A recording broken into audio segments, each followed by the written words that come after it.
সহসায় কমছে না তাপপ্রবাহ, বাড়তে পারে হিট অ্যালার্টের সময়। রাজশাহী, খুলনা ও ঢাকা বিভাগে মাঝারি থেকে তীব্র তাপপ্রবাহ। হাসপাতালগুলোতে বাড়ছে ডায়রিয়া সহ গরমজনিত নানান রোগবালাই। ক্ষয়ক্ষতি হচ্ছে আমসহ বিভিন্ন ফল ফসলের। প্রতিনিধিদের সহায়তা report Masum আলিসা। Walton air conditioner exchange অফারে স্প্লিট এসিতে 23,000 টাকা পর্যন্ত নিশ্চিত ছাড়।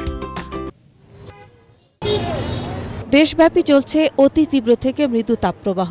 গরমে অতিষ্ঠ জনজীবন।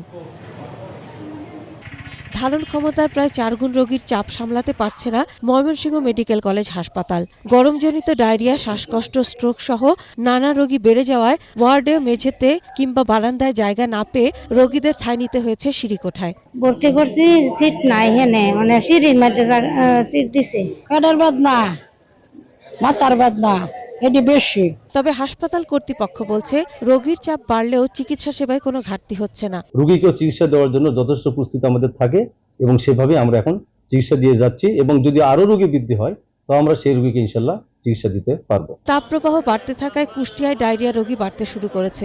12 বেডের ডায়রিয়া ওয়ার্ডে এই মুহূর্তে ভর্তি শিশু সহ 71 জন। ওয়ার্ড ছাড়িয়ে বারান্দা ও মেঝে, এমনকি সিঁড়ির নিচেও গাদাগাদি করে চিকিৎসা নিচ্ছেন রোগীরা। হাসপাতাল থেকে স্যালাইন দিছিল, যেটা গায়ে দিছিল পুশ করা, ওইটা দিছিল, আর সব বাইরে থেকে কিনতেছে। জায়গা পাচ্ছে না, সিঁড়ির মধ্যে বসে আছে এখানে গরমের মধ্যে। ডায়রিয়া রোগীর পাশাপাশি হিট স্ট্রোকের রোগীও ভর্তি হচ্ছেন হাসপাতালে। গরম না কমলে রোগী বাড়তে থাকবে বলে মনে করছেন চিকিৎসকরা।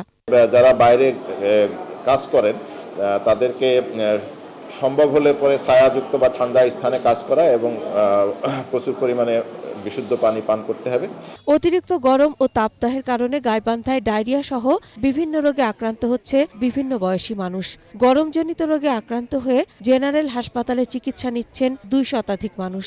ঘর থেকে বের হওয়া থেকে বিরত থাকার পরামর্শ চিকিৎসকদের।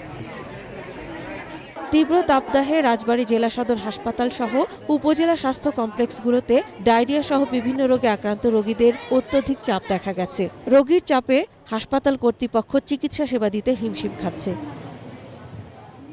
সাতক্ষীরায় গরমের তীব্রতায় নাভিশ্বাস উঠেছে খেটে খাওয়া মানুষের। ভিড় বেড়েছে ডাব, শরবত ও আখের রসের দোকানে। গরমের তীব্রতা কাটাতে শহরের পৌরদিঘিতে দীর্ঘক্ষণ ধরে গোসল করছেন অনেকেই। হিলিতে গত কয়েকদিন ধরে চলা তীব্র তাপদাহে জনজীবন অতিষ্ঠ। বেশি বিপাকে পড়েছেন চাতাল শ্রমিকরা। গরম থেকে বাঁচতে ও বিশ্রামের আশায় গাছের ছায়ায় আশ্রয় নিচ্ছেন তারা। মাসুম আলিসা, 21 টেলিভিশন।